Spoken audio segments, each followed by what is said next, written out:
everyone, I'm Julia from China. And I'm Xiong from Japan. Could you tell if someone is Chinese or Japanese at the first sight? In my opinion, it's pretty easy to tell. How? What's the difference for you? It's like the way they dress. How we dress and how you guys dress is different. You see like a Japanese person in the street, they like to dress something like in a pastel color, like pretty, like beige, brown, black, something like that. But a lot of Chinese people I've seen, they like to dress like, vivid colors, like red, or yellow or something that pops out. When you think about China or Chinese people, what's the first word that comes on your mind? Loud? I don't know. I'm sorry. A lot of times, when I saw Chinese tourists in Japan, I know they're Chinese because I hear them talking in Chinese, and I can clearly hear that. And of course, Korean people are a bit louder than us, But then I think Chinese people are louder than the Koreans. What comes to your mind when you think of Japanese or Japan? Politeness. Yeah. They're super polite. Quiet. Yeah. I feel like we are both two Asian countries. We have two different answers. Right. Loud and quietness. Yeah, true. So quiet and loud.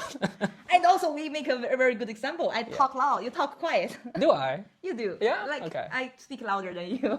What is one thing that Japanese and Chinese people have in common that nobody doubts? That's a good question. Yeah. Education is so important that we put all of our teenage time into this. Then we kind of forgot how to have fun during those years. And I think it's only in this East Asian cultural sphere. Yeah. I like that answer. Yeah. We all love money. Yeah, we do. Yeah, we just spend our life chase money. Yeah. Yeah, when you talk about some people, we often talk about how much money they have. Or in the streets, you see all those cars going around, and a lot of them say oh, this person earned 100 million yen. Yeah. Yeah. Oh. Also back in China, people like to talk about rich people, especially in my hometown.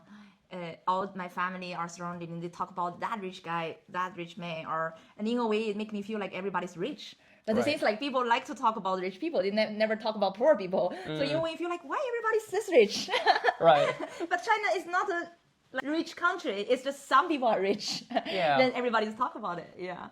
So the more money you have, the better you're kind of seen in the society, right? Yeah. So is it easy to make friends in Japan or harder than in Germany? Harder than even in Germany? Oh yeah. Wow. Welcome to China. Chinese people are probably more open in this sense. Yeah. Right. I noticed about Japan is that all those restaurants, they offer the seats for solo eater, I would say.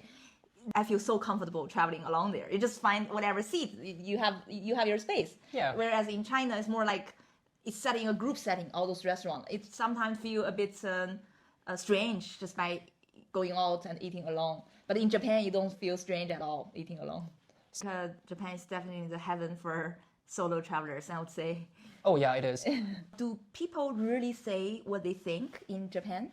No, they don't. The thing is, in Japan, if you're mad at someone, you don't really confront the person. You go around the bush, you don't really, just talk, or you just don't say stuff like, hey, don't do this. It doesn't really happen. So I think also in China, it's very dynamic. We have a lot of people and people are different. Some people can be very direct. Some people can be very subtle. Right. I would say. Some people, they go around, say things. Some people just go there. Especially people from the north are more direct. People from the south are more indirect. But, people are different. Great, let's talk about working culture a little bit. Sure. And China, extreme scenario, especially in some tech companies, people work from 9 a.m. to 9 p.m. 6 days a week, which is a bit extreme. How about in Japan? So, in Japan, it's as you probably know, we're very hardworking people. We work so hard. It's normal that you work 6 days a week, even, I guess, from 9 to 9 to 9. It's also normal. If you're a normal corporate employee, so-called salary man, it's so normalized, and the companies they expect you to work that long, and you're not supposed to leave before your supervisor goes home. Is it the same in China or different?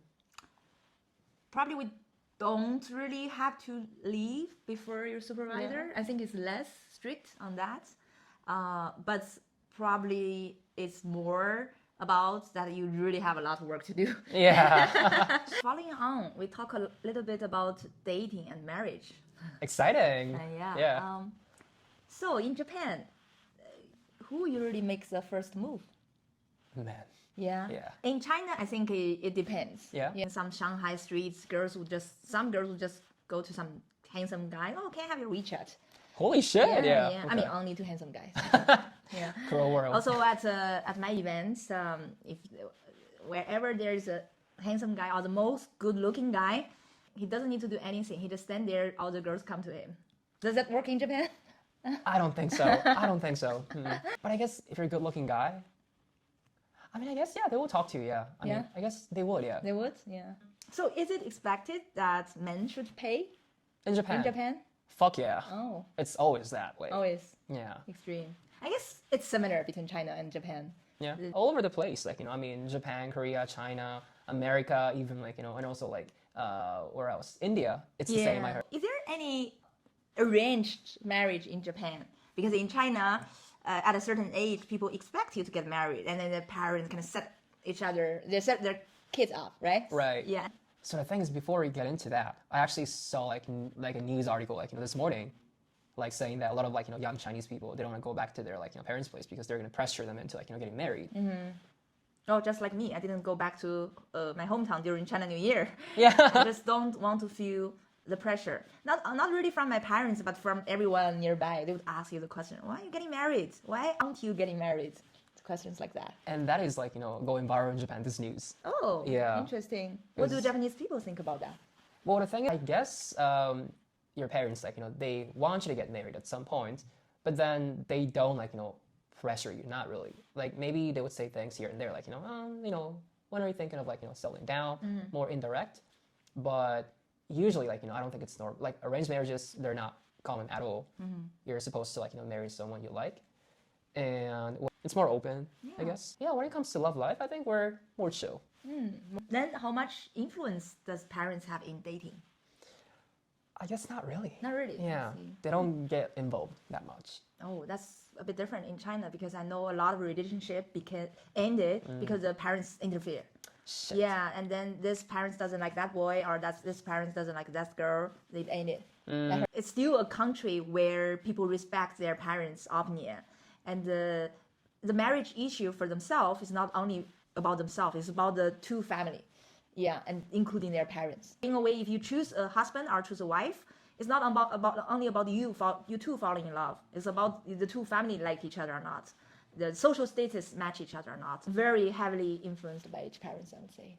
Yeah, you have to be rebel to not to listen to your parents. Yeah. Okay. Yeah, probably nowadays it's less influenced by parents, but still, I think I wouldn't say the exact number, but I think at least 50 to 80% of the marriage in China are influenced by their parents. I mean, a lot of people. I know. Yeah. I mean, I guess in Japan it's way more chill. But of course, like, there are some controlling parents. But in general, like, you just marry whoever you like. And so when it comes to dating life, we're the most westernized, I guess, society. So, is it okay to be single in Japan? Do you feel pressure? It is totally okay to be Yeah? single. Yeah. It's normal. It's the norm. Yeah. In small places in China, people do judge you if you are single. You would feel the pressure. In big cities like Shanghai and Shenzhen, there's less pressure. People can be themselves. But I think mentally, they want to connect with someone and they don't want to be alone. Right. How about in Japan? I think it's, like, one of the biggest issues in Japan. People feel lonely. Like, loneliness is a big topic there. So of course, like, being single is okay, accepted in the society. But it doesn't mean that a lot of people are okay with it. They actually pay, like, some male prostitutes or, like, they go to places just to, like, have a conversation with it, like, with an opposite gender. If you're a guy, you might go to, like, a club where you can talk to, some girls, like really pretty girls. And if you're a woman, you can go to, like, this place called Host Club. And you just pay the guy to, talk to you. I guess Japanese make loneliness more commercialized. It's so sad, It's not something you can pay for, It's like you have to create it, like, But then I find it really superficial.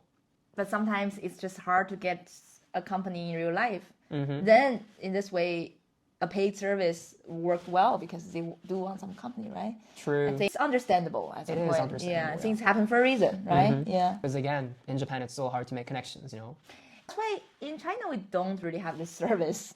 Because I think you guys are more open. Yeah.